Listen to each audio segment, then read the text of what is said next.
If you've been watching this channel for a number of years, first of all, thank you, and secondly, you have my sympathies. Because you've chosen to watch a middle-aged bald man ranting whilst walking around a nature reserve, and you could be watching literally anything else. But for newer viewers to this channel, you may not know why my logo looks the way it does. There, I'm meant to be holding a steering wheel, because when I started this incredibly unsuccessful venture, I used to record my videos with no editing whilst driving home from work. In the last few years, the laws have changed in the UK to mean that any sort of interaction with your mobile phone or cell phone, if you're watching in the new world, is, well, illegal. That being said, when I began this channel, I was recording in a Ford Fiesta and an Unos Roadster. Then I had my Jaguar, and then the car I've just got rid of, a Mini Clubman Cooper S. I will now provide a short buyer's guide for anyone wanting to buy a used Mini. Don't. I had that car for 3 bastard years and it never went more than 6 weeks without being on the ramps. Anyway, that car has now gone and I've bought a much newer, nicer car. I now drive an Audi, which is by far the best and most confusing car I've ever owned.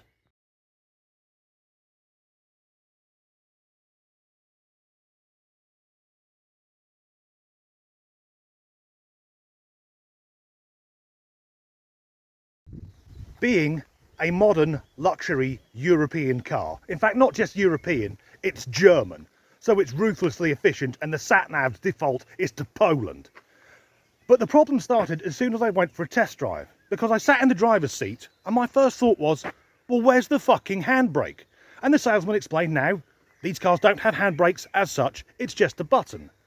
So to release the handbrake, I have to put my right foot on the brake, my left foot will be on the clutch, and then I release the handbrake. But this made me think, well, if I'm on a hill, the car's going to roll back by the time I've taken my foot off the brake and put it on the throttle. To which he explained, no, it holds itself in position for a few seconds, which is all well and good. But I now have a car where I can't do handbrake turns. How will people know how heroic I am? So I drove the car, loved it, bought it, and then the problems began. Because being a modern car, almost everything is controlled by buttons on the steering wheel or a knob in the central console, rather than the knob who's driving it. But I have no bloody idea what any of them do. So on my first day driving to work, in my Audi, I signalled right and somehow changed the radio station. Now maybe the car was in shock, because being an Audi, it's probably never had anyone signal in it before.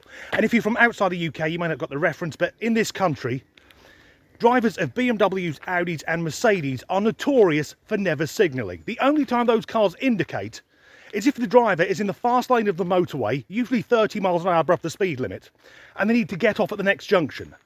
So they'll flick on the indicator and then cut across all the rows of traffic whilst everyone else frantically brakes. Nonetheless, I'd been driving to work, listening to Alice Cooper's rock show on Planet Rock, and turned up at my place of employment listening to smooth jazz. I have never felt shame like it. The next issue was the sat-nav, because I've never had a car with built-in satellite navigation before. I've got one that you stick to the windscreen. So I was sat at the supermarket, just twiddling everything and pushing things, hoping that I could work out what I was doing, when suddenly a voice from the speakers said, "Your route is being calculated," and then something like, "Please drive to the selected route." And I thought, that's really nice. I wonder where we're going. Thus, I was forced to do something which, as a man, brought me deep shame. I had to read the owner's manual. Now, the manual for an Audi A3 is about the same thickness as the old yellow pages, but I thought, it's okay. That will be in several different languages. No, it's all in fucking English. I've read shorter novels. It was only when I got to page 147 that I discovered the thing I was looking for, satellite navigation, is in a separate fucking manual. So I dug that one out of the glove box, another one about as thick as War and Peace.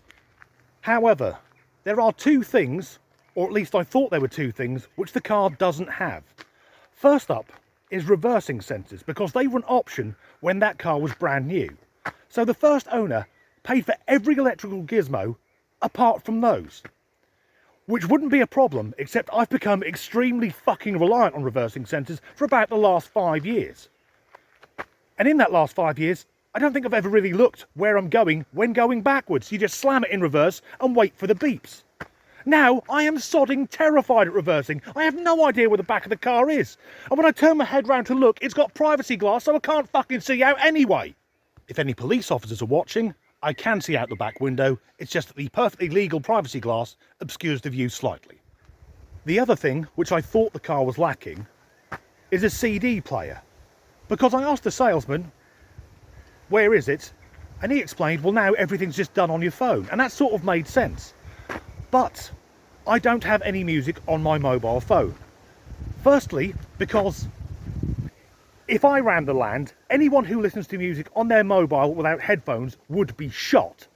And secondly, if I want to listen to an album, either I can use a smart speaker or my stereo system at home, or if I'm in the car, I'll put it in the CD player. So the option I was faced with was either to pay to download every album I own, and that isn't going to happen, or dig out my old laptop, because my new fucking laptop doesn't have a CD-ROM drive. So I then have to upload all of my albums onto my old laptop and then transfer them onto my phone in the knowledge that if I'm driving and decide to skip a track and a copper sees me, I can end up in court. But the car does have a CD player. Today, I removed the library of owner's manuals and found it nestling in the glove box. It's like Audi are ashamed that the car's got one. Like they put it there for Grandad who can't keep up with modern technology. But, and it's a serious but, there is a big problem with my new car. You will have gathered I'm a bit of a petrol head, and if you are too, you'll do the same thing that I do when you drive past glass-fronted shops. You look in the windows and look at your own reflection. The issue is, when I did this, what I saw was a 45-year-old man driving a bright red Audi. What a prick. And it gets worse, because I've got private plates to go on that car. In the USA, I think they're called vanity plates. What you put on your car to cover up how old the car is, so you can lie about how much it's worth. And it gets worse than that, because I play in a heavy metal band. So the next gig I'm at, I've got to turn up at the venue in a bright red Audi with private plates and get out with a Gibson guitar case. I can categorically say, if I saw someone doing that across the road from me, I would be shouting wanker at them so they could hear it. Look at this prick here. Look at there.